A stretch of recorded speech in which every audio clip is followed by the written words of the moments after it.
Assalamu alaikum. Welcome back to class and welcome back to Addison and Steele and the essays from the Spectator. If you remember from what I told you in the last lecture, and we couldn't really finish that essay, but we're going to be doing that in this class for sure. This is the second essay that we started, and that was published in the Spectator. And as you can see from the title slide, this was published on the 2nd of March 1711. So second issue of the Spectator and the second essay. And this one is by Richard Steele. Now, I told you in the last two lectures that in this essay, Steele is describing to us the different people who surround the central protagonist, as we would call him, of the paper, and that is Mr. Spectator.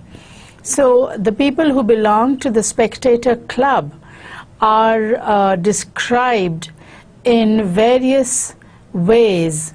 Steele gives a very, very detailed description of each character, almost to bring that character to life, almost to make you imagine what such an individual would look like and how he would behave in a certain situation. Now, the first thing that you need to remember, and I have emphasized this in the last couple of lectures also, is that these two young men, Addison and Steele, when they started writing the essays for the Spectator, they were writing about their contemporaries. They were not writing about people who were above their station or people who were below them. So essentially speaking, noblemen, people who belonged to the nobility and who had a certain station in life, people who could afford to take membership of the various clubs to which Addison and Steele belonged. And it is in these clubs and these tea houses that Mr. Spectator meets these people, and it is people in these clubhouses that he sets out to describe.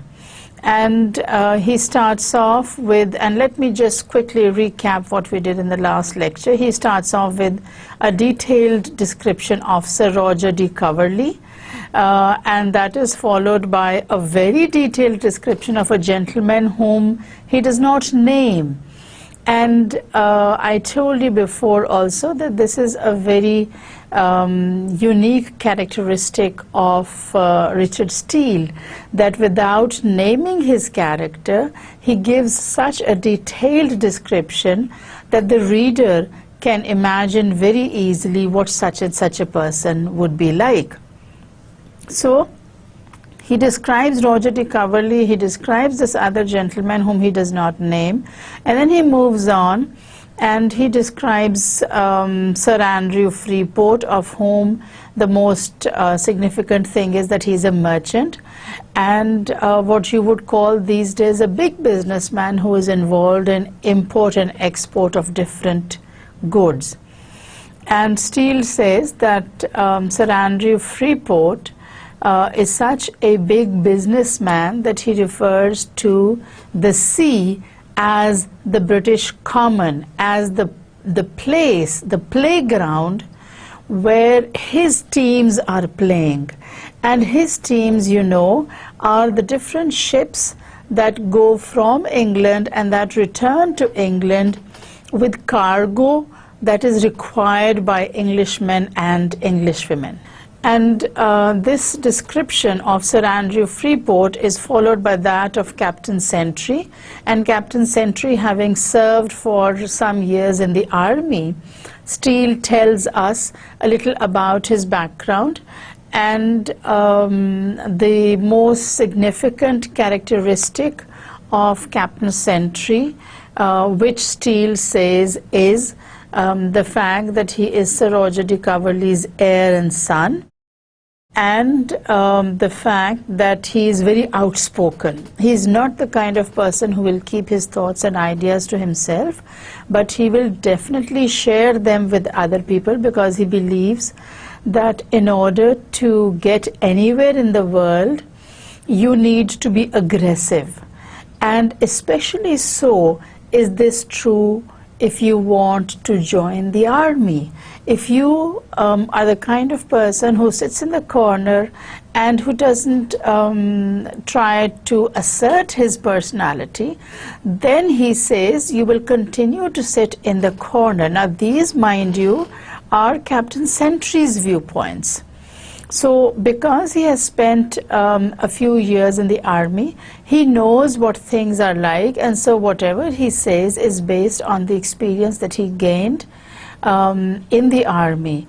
And one of the things that Captain Sentry points out is that in order to make any headway with the general, or in order to have communication with your commanding officer, it is absolutely essential for you to be aggressive, to be assertive. You have to make sure that whatever your thoughts and ideas are, they reach your commander.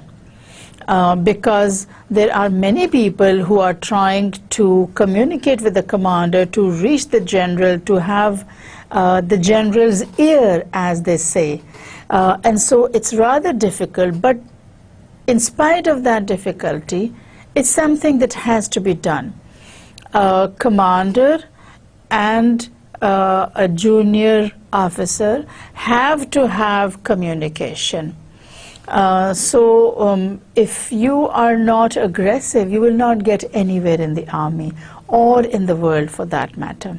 All right? So thus far we did in the last lecture. Let's see what Steele has for us in the remainder of the essay, and hopefully we'll be able to wind this essay up and start the next essay also. All right? So back to Steele and back to the second essay that was published in the Spectator.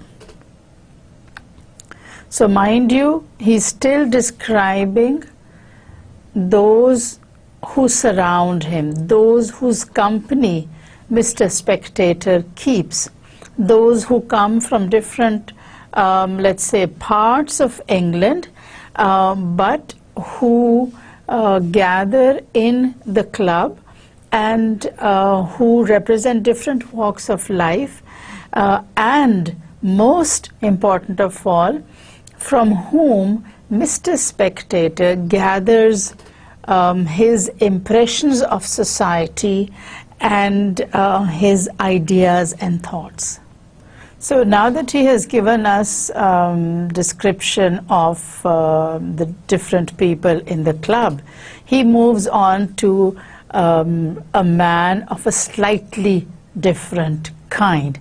And he says, but that our society may not appear a set of humorists unacquainted with the gallantries and pleasures of the age, we have amongst us the gallant Will Honeycomb, a gentleman. And you know, this is a slightly longish sentence, so I'll break this up into different portions. Okay, so Will Honeycomb is the next person that he is going to describe, and of Will Honeycomb, Steele says that he is different from the persons who have been described so far, in the sense that Will Honeycomb is what was known as a gallant in those days, and there were very definite characteristics and very definite features of being a gallant, and you couldn't be called a gallant just like that. You had to have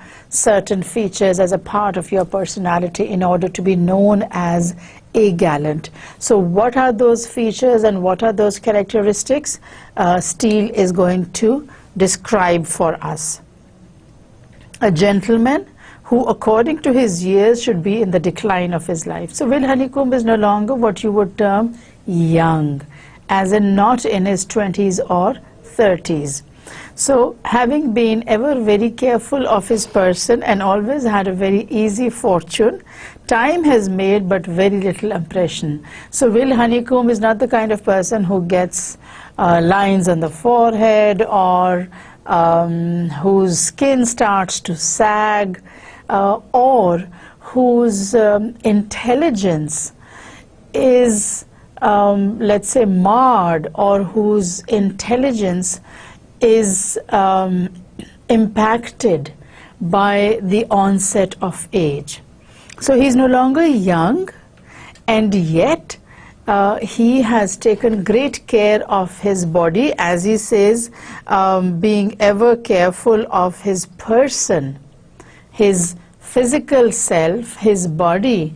He has managed to maintain himself, as we say these days. So because he's managed to maintain himself, and because he has a lot of money, as he says, easy fortune, he does not look as old as he is.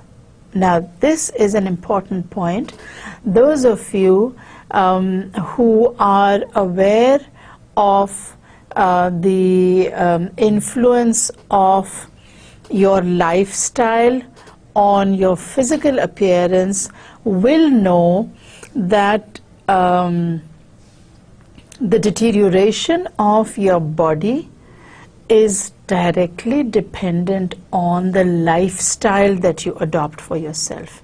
If you eat too much, if you drink too much, and you keep late hours, it will definitely have an impact on your health, and your body will start to break down faster. In the same way, if you do not have sufficient nourishment, if you do a lot of hard work, manual work, work with the hands, with the body, you carry a lot of weight, you do things with your hands become rough, your face shows age, because when you're thinking about money and about how to make ends meet, then you get frown lines. And if you are thinking all the time, then your age is very obvious from your person.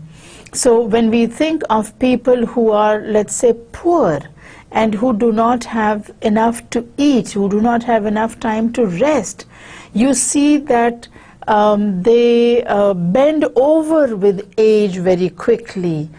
They get wrinkles on their face, on their hands. They have problems related with muscles, with bones, and that is because they don't get sufficient nourishment. Now, the character that Steele is describing here, and who is called Will Honeycomb, is not such an individual.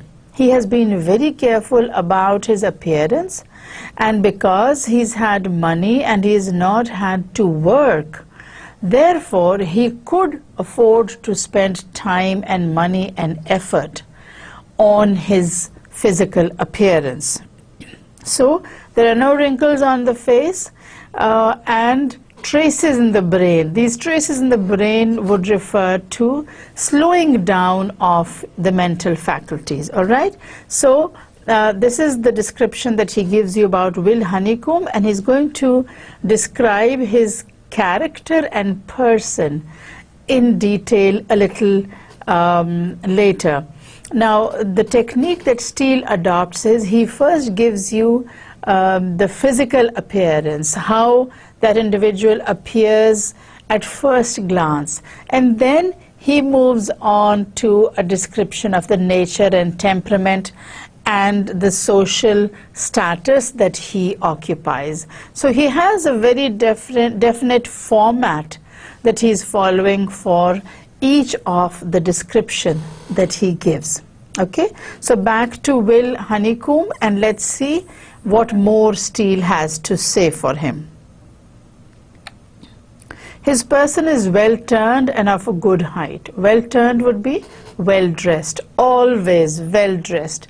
Now, if you remember from what I told you about the Restoration period and the time in which these essays are being written, the age of Queen Mary II and Queen Anne, this was the time when a lot of attention was devoted to the appearance of the men of court. And when Steele says that Will Honeycomb was well turned and of a good height, he's describing the physical appearance. He was neither fat nor thin, but well turned, presentable, and he had a good height. He wasn't short, he wasn't very tall, but of a good height. And then after describing his appearance, he moves on to characteristics and features of Will Honeycomb's nature. And the most important feature that he talks about is the fact that he is ready at that sort of discourse with which men usually entertain women. All right. Now, I've already mentioned in the previous lectures that men at this time took a lot of effort, spent a lot of time and money to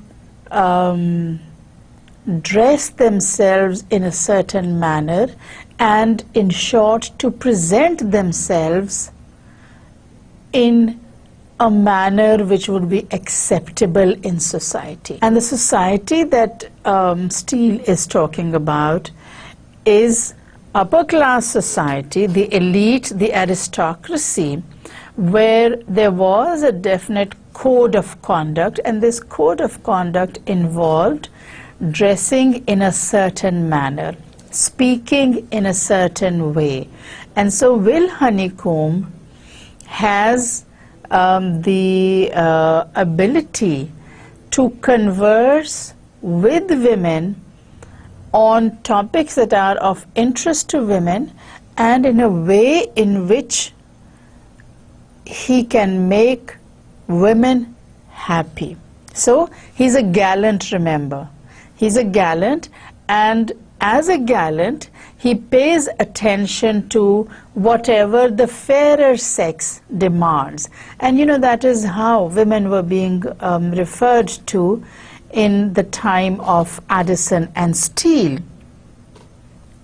So all his life he has dressed well, he's always had money to spend on clothes, and he remembers habits as others do men.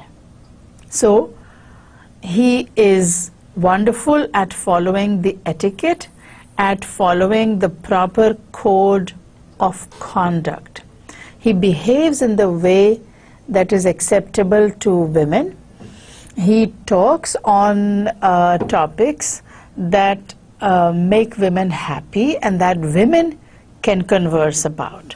Now, it's a slightly sexist, let's say, kind of thinking, but women in those days were not expected to take part in, let's say, political discussions or even intellectual discussions. What the women were interested in, and mind you, we're not talking about the common people, we're not talking about ordinary people, we're not talking about you and I, we are talking about the aristocracy, those who had nothing to worry about as far as their money was concerned. They were not concerned with what they're going to eat because everything was provided. They had so much money, they had such positions that they got everything ready-made. So that's the class that we're talking about. We're not talking about, let's say, middle class. We're definitely talking about the upper class. We're talking about the aristocracy. So these women concerned themselves mainly with parties and with balls that were being thrown by different individuals. So their entire life revolved around dressing up, making new dresses, preparing themselves for parties, and all this was being done for one purpose only, and that was the appreciation of the men of that society. Now, this is going to take some time to think.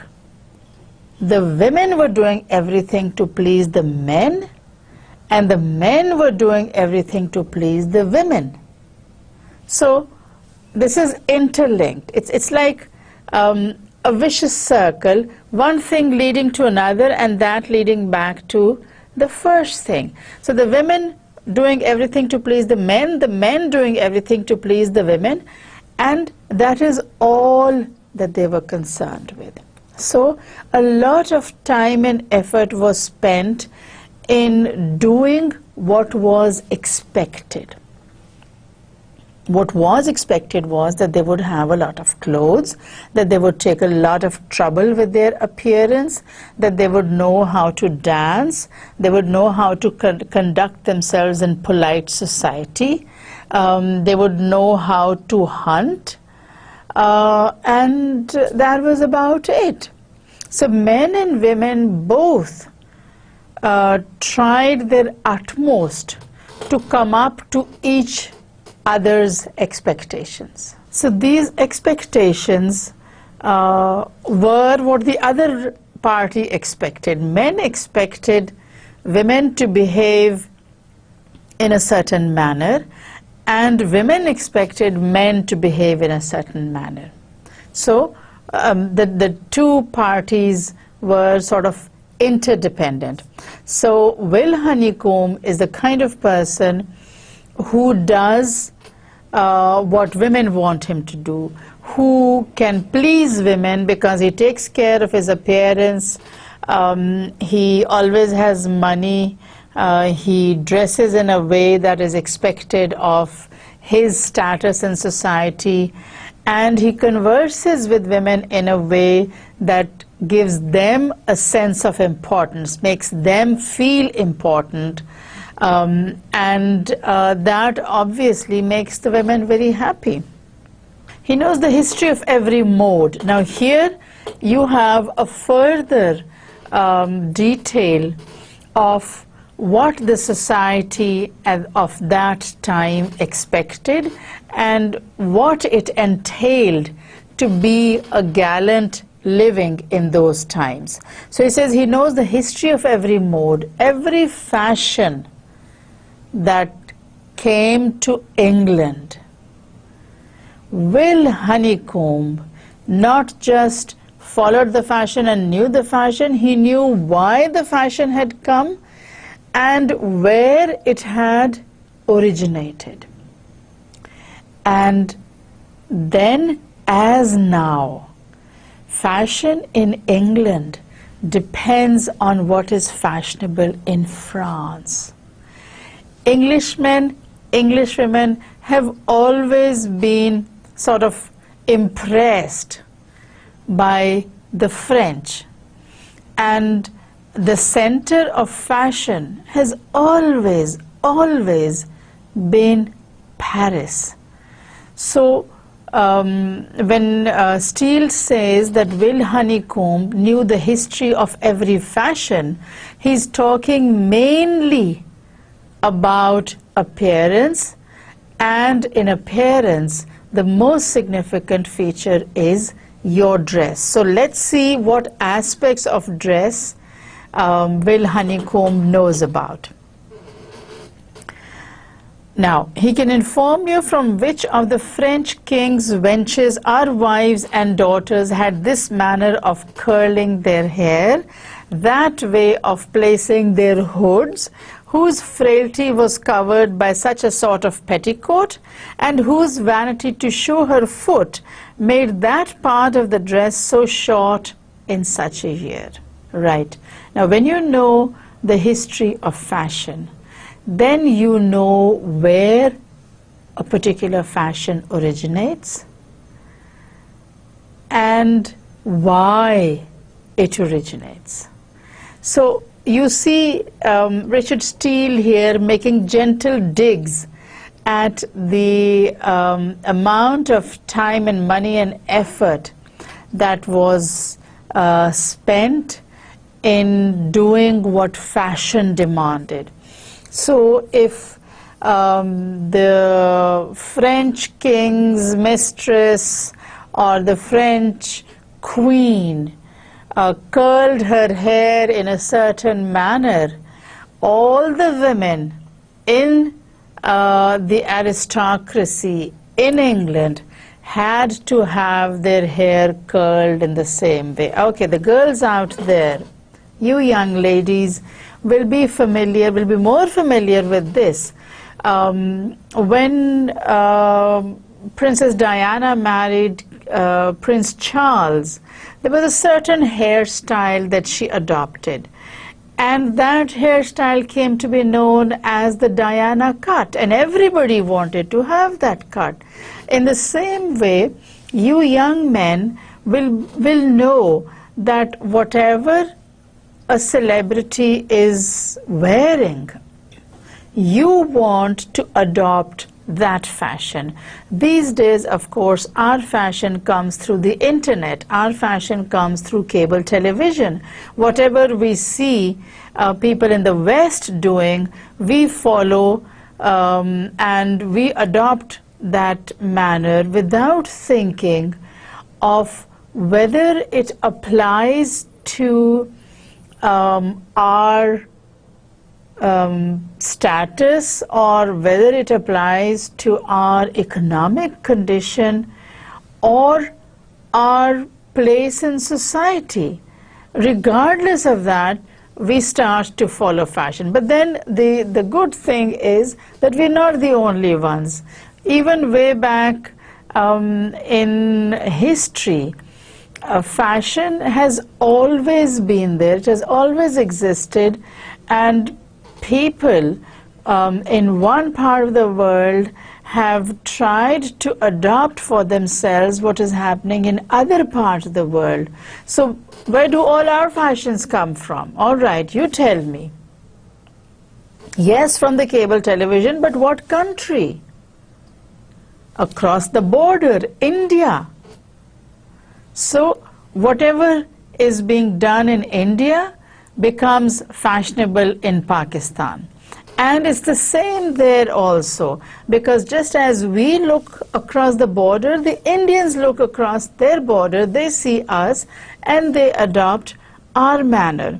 So, and the western part of it, of course, comes from America, from Europe, but mainly from the US, because that's what you have going these days. And since all of our information in any case is through the internet, is coming from the US, so that is where most of fashions today are originating. But with the English aristocracy, it had always been across the channel, that is from France, that all these fashions have come. And he points out different areas in which fashions are shown. So they're shown in the hairstyle, they're shown in the kind of hats that were being worn by the English aristocracy. It shows in the length and the style of dresses, and he makes a very gentle dig when he says that a part of the dress was shortened because somebody in the French court had beautiful feet, and since she wanted her feet to show in her dress, and you know, when you had all those yards and yards of silks and dresses reaching to the floor, dressing sweeping the floor behind you, those dresses hid your feet. But women will, when they want to do a fashion, when they want to adopt a fashion, they'll do it anyway. Of course, the men will also, but right now we're talking about the fashions of women. So if a beautiful lady in the French court wanted her feet to show, she would have a dress designed in such a way that it uncovered her feet. And so it was designed, the dress was designed in such a way that just the portion that covered the feet was shortened, and the rest of the dress would still be long and would still be sweeping the floor. Kind of funny, but you know, fashion is adopted in very funny ways. You have these different fashions where young men go around with spikes on their head, or they have a part of the head shaved, or they have very long hair. So these are modes that have changed and that continue to change even as I am speaking, even as I am conducting this class, okay? So everything Will Honeycomb knew about, because this is what mattered to the women. Like I said, a slightly sexist approach, giving the impression that that is all that women are concerned with. But you need to keep in mind the fact that Steele was writing about the society of his time, and in the society of his time he was talking about a particular section of society. He's talking about the aristocracy. He's not talking about people who had to work in the fields or in the factories, people who had to earn their living. These are people who have money, who have property, and therefore they don't need to worry about taking up jobs. All right? So a very different section of society from the one to which you and I belong. In a word, all his conversation and knowledge has been in the female world. So he keeps company of the women, and his knowledge is restricted to what makes women happy. As other men of his age will take notice to you what such a minister said upon such and such an occasion, he will tell you, when the Duke of Monmouth danced at court, such a woman was then smitten, another was taken with him at the head of his troop in the park. All right, now what's he telling you here? All the conversation that Will Honeycomb has is what is interesting for women. And what is interesting for women is not something that relates to the country or something that relates to the economy, but gossip. Pure, unadulterated gossip is what interests the women of the aristocracy. Remember, we're talking about a particular section of society. We're not talking about society as a whole. This is not what English women were discussing regardless of their status. We are talking only about a small section of society, and that is the aristocracy. So he says that Will Honeycomb will not be able to discourse, to offer discourse or to discuss the political state of the country. He will not be able to give his opinion on the economic situation in the world, but what he will be able to tell you about was what happens in high society. Who said what to whom, who danced with whom, and the example that he gives is that of the Duke of Monmouth, and the Duke of Monmouth dancing at court. Now that for the women of the aristocracy was a very important occasion. Whenever there was a ball at court or a party at court, everyone obviously did their utmost to excel, and in this race to impress the other sex, people like the Duke of Monmouth would pay a lot of attention and effort, would devote a lot of time and effort to learning the latest steps in a dance. The reason being not just that he wanted to impress the king or queen, but because there are ladies in the court, there are women who are watching him.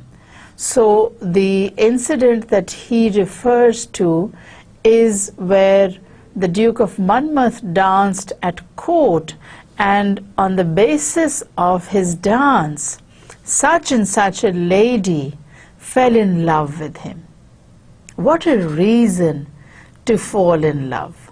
What a reason to be impressed by someone.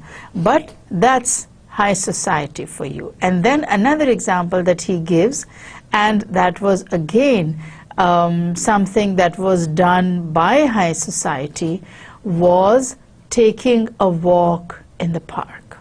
And this walk was not taken alone. This was taken in company. At a certain hour, the aristocracy would take what was called a turn in the park, would go for a walk or a ride in the carriage. The aim of this ride or this walk was supposedly fresh air.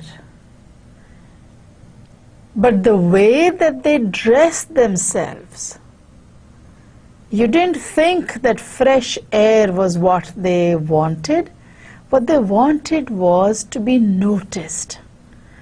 And so the Duke of Monmouth was noticed, primarily because he went with a whole group of his friends.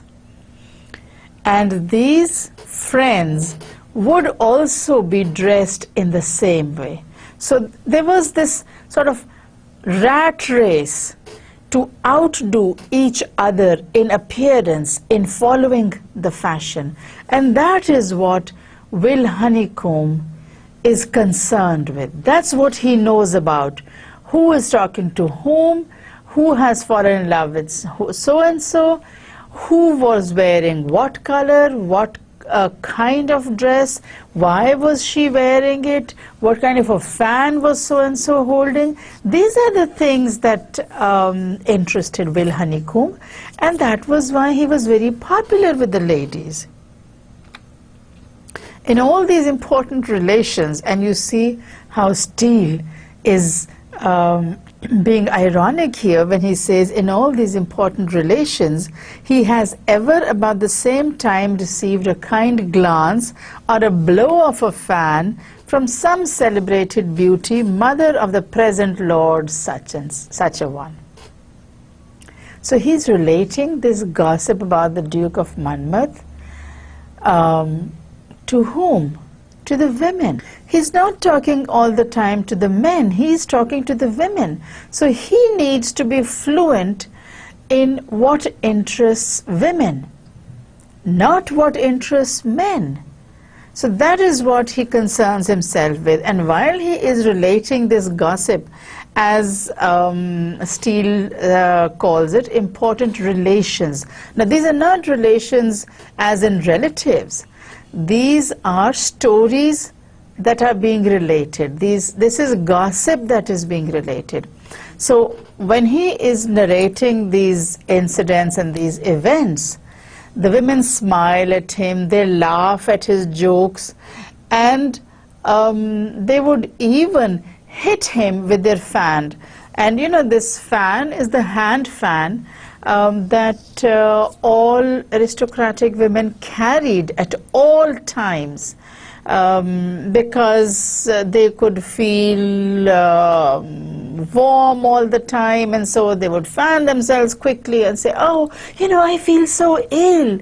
And they would have their smelling salts and they would faint away at the very slightest opportunity, because they were supposed to be delicate, and so they showed themselves to be delicate. It's a little difficult perhaps to understand that you're doing what someone expects you to do, because that is what you expect the other person to expect. So a little confusing, but if you just keep in mind the fact that you have the men on one hand and the women on the other, and both sexes are trying to impress each other, it becomes very easy to understand. So back to Will Honeycomb.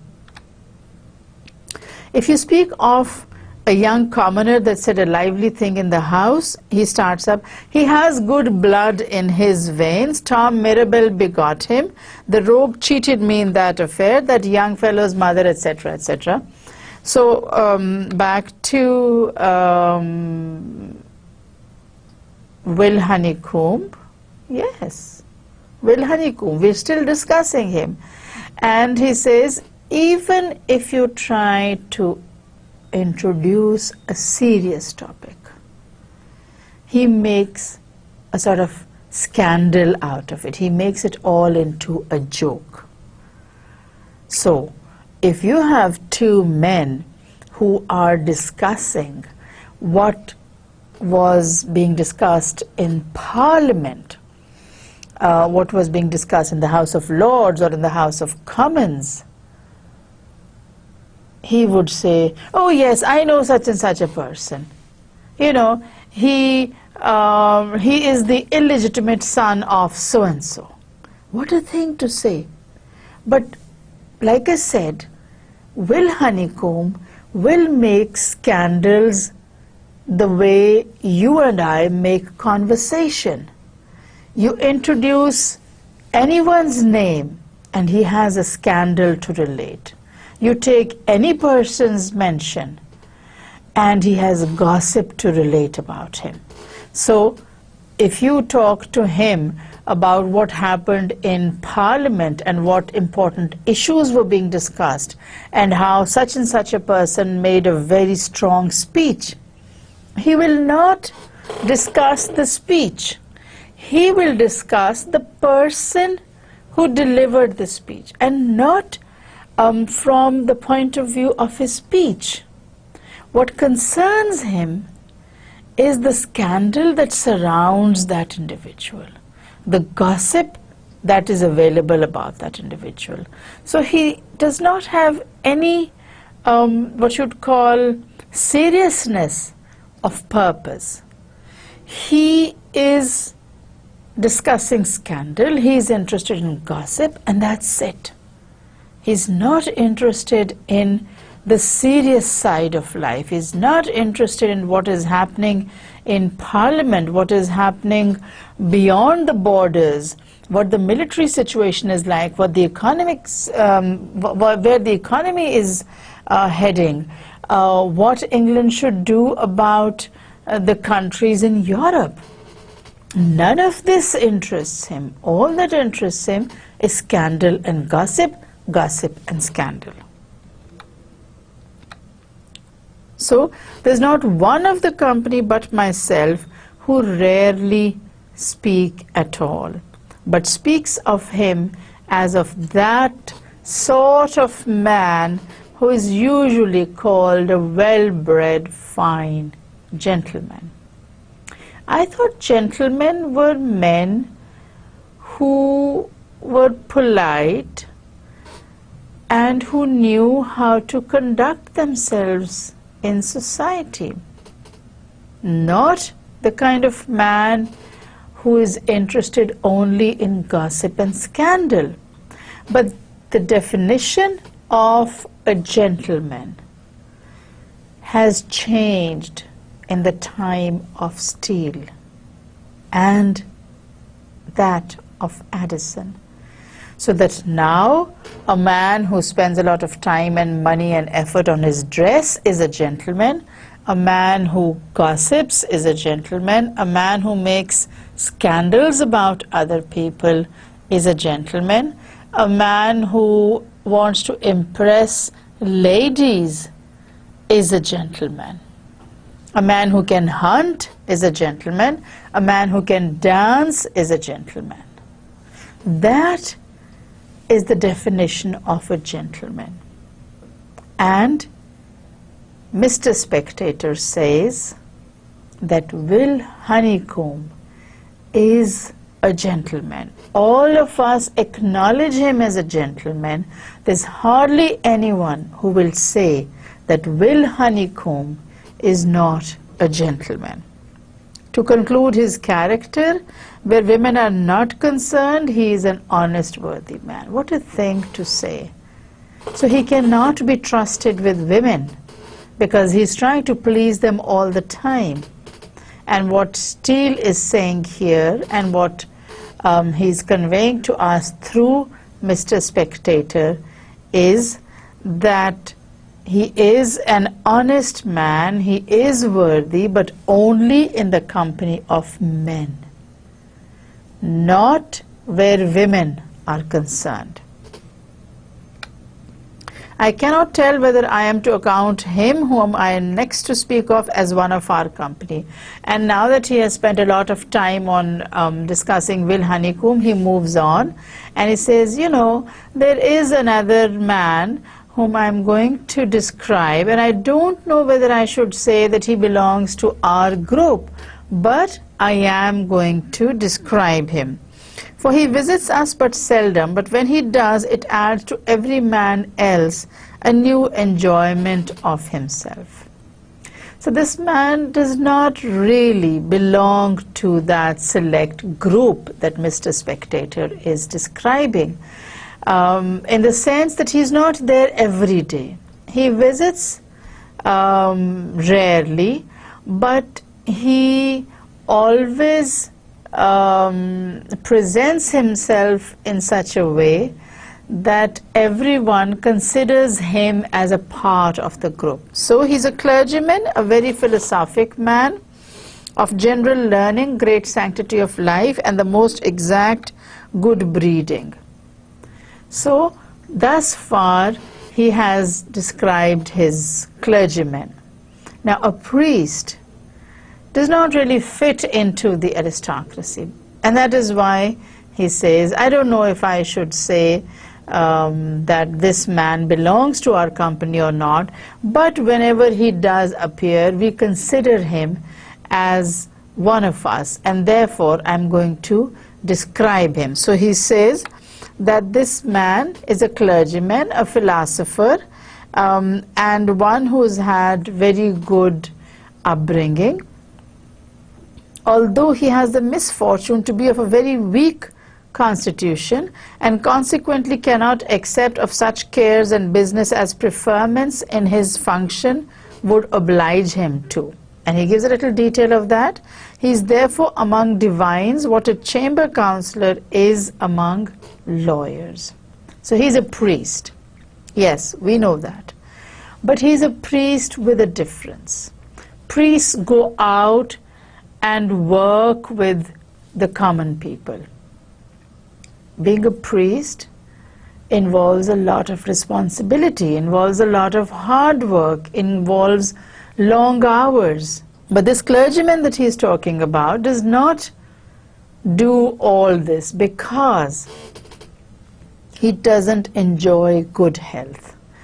And this lack of good health is a very good reason for him to be a kind of advisor, but not priest, not have the responsibilities of a priest, though he does enjoy the status of a priest. So he says he is what a chamber councillor would be among lawyers. So he's there, he's a very senior clergyman. Clergymen or churchmen or priests come to him for advice. But as far as the hard work of a priest is concerned, as far as the footwork is concerned, he doesn't do that, because he says, you know, I don't keep very good health, and it's bad for me if I, let's say, if I do this work. I can't go out, I can't tend to people, I cannot let's say, I cannot be in the church very early, I cannot be in the church very late, I can't be in church during the day. So he has a lot of reasons not to be doing what other priests are doing, and to be there as an advisor only. The probity of his mind and the integrity of his life create him followers as being eloquent or loud advances others. So he's a clergyman, but he's a clergyman with a difference. Clergymen are expected to be modest. This man is not. Because if he were modest, then he would have to do all the work that a priest has to. But our clergyman does not do that. He has a weak constitution, he doesn't enjoy very good health, and therefore he says, I can't keep the long hours that priests do. But what I can do is, I can advise. Okay? So he advises. He advises those who are around him. He advises other priests. He counsels them. He gives them ideas. He doesn't do any of the work. He doesn't take on that responsibility, but he is there as an advisor. And Steele again makes a gentle dig at the clergyman when he says that the clergyman has a character where integrity is the foremost feature, and he's sincere, he is a wonderful clergyman, he is learned, he has a character that nobody can say negative things about. And all these things he tells you himself. For how else would a person know what a priest is like inside? So the example that he gives is that of an ordinary person, and he says that ordinary people need to blow their own trumpets, need to sing their own praises, and then only are they appreciated, then only will people be impressed with them. So this clergyman belongs to that class of people, the class of people that believes that if they do not talk about themselves, and if they do not praise themselves, nobody is going to be impressed with them. Nobody is going to think highly of them.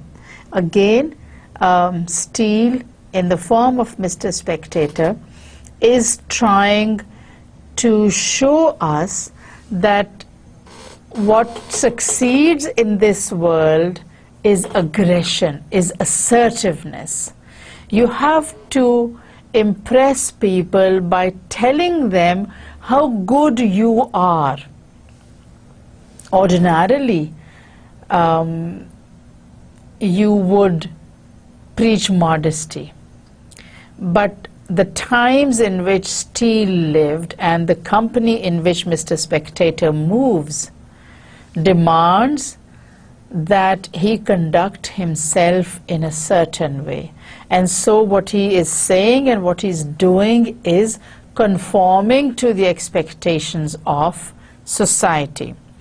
He seldom introduces the subject he speaks on, but we are so far gone in years that he observes when he is among us an earnestness to have him fall on some divine topic, which he always treats with much authority as one who has no interest in the world, as one who is hastening to the object of all his wishes and conceives hope from his decays and infirmities. Okay, let's go back a bit. So, he never introduces a subject. He doesn't start a conversation. But whatever is being discussed, whatever is being talked about, he takes that subject, he takes the topic, and he moves it around in such a way that it concerns some issue of religion, no matter what you're talking about, no matter how far removed your topic of conversation is from anything that is religious in nature. This clergyman, and mind you, again, Steele does not name him. This is one of those characters that Steele does not name and that Mr. Spectator only describes but does not give a name to. He just says there is this clergyman and he expects you to understand who it is who is being talked about. So whatever is being discussed, whatever the subject of conversation may be, this clergyman excels in turning that subject around and making it into something concerned with religion. And once he's done that, what does he do? He speaks on that subject with such authority that he convinces you. And what is the way in which he convinces you? Now this is something that shows the minute observation that Steele has made of each of these characters that he is describing. And he says that once the clergyman has turned the topic around to something concerned with religion, he picks up the conversation from there, and from there onwards, it's his conversation. No matter who has introduced the subject, it doesn't make any difference who started the conversation. What matters is how this clergyman turns it around, brings it to a religious issue, and then he starts discussing religion and discussing it from a point of view that shows that he has no interest in this world. You know, I have lived my life and I am prepared to meet my Creator, my Maker, and I have no interest in this world, but I would like you to know what it means to have such and such a situation, blah, blah, blah. And he goes off into a detailed discussion. And it's not exactly a discussion, it's more of a monologue. So once he has taken hold of the conversation, he twists it around and he starts delivering his monologue. Then it's only the clergyman speaking. And you know, clergymen are notorious for delivering sermons. Well, this clergyman is true to the stereotype of the clergyman who starts off a sermon at the very slightest opportunity that is given to him. The most exceptional situation, the most different topic that is being discussed will be twisted around to something that concerns him, and then he will discuss it as if he is the sole authority. And throughout this discussion, he gives his listeners the impression that he is giving this detailed monologue for the benefit of the audience, for the benefit of the listeners. He doesn't have any concern with the world, but he wants his audience to benefit from his opinions. And as he says, he has no interest in the world, and he is hastening to the object of all his wishes. And that object is the life after death. So the impression that he gives is that he doesn't want to live anymore, that he wants nothing from this world. This world is material. I am heading for the world beyond this. I am moving on to eternal life. My time here is at an end. I do not have any interest in anything that is worldly, anything that is material. That is how he deals with every subject, with any conversation that is going on. And mind you, he doesn't have to start the conversation. He just jumps into a conversation, turns the subject around, brings it to something concerned with religion, and then it's like that is the launching pad for him. And he goes on and on and on and on. You can't stop him. It's a monologue. It's not a discussion. It's one man who is talking all the time.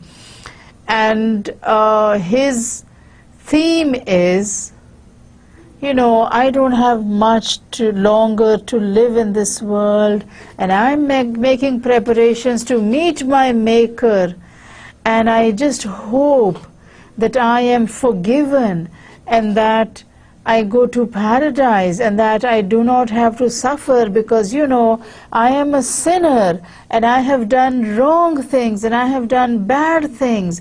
So he takes modesty to another extreme. He takes humility to such a level that no one can be more humble than he is. And throughout it all, he is the one who's speaking. He does not allow anyone else to interrupt the conversation or to move it to some other area. So a one-man show is what you have when this clergyman comes into the company of Mr. Spectator. Such, he says, are my ordinary companions. So that's the kind of people that Mr. Spectator is surrounded by. So what he's trying to tell you is, and we'll do a quick recap now, is that these are the different kinds of people who surround him. So to quickly go over the two characters that he has discussed in the remainder of this essay. You know that this is Mr. Spectator describing his different companions, people whom he considers as a part of the Spectator Club, and moving on from Sir Roger de Coverley to Sir Andrew Freeport to Captain Sentry. He comes on to the figure of Will Honeycomb, and the most outstanding characteristic of Honeycomb's feature is that he is very much loved by the ladies of the court.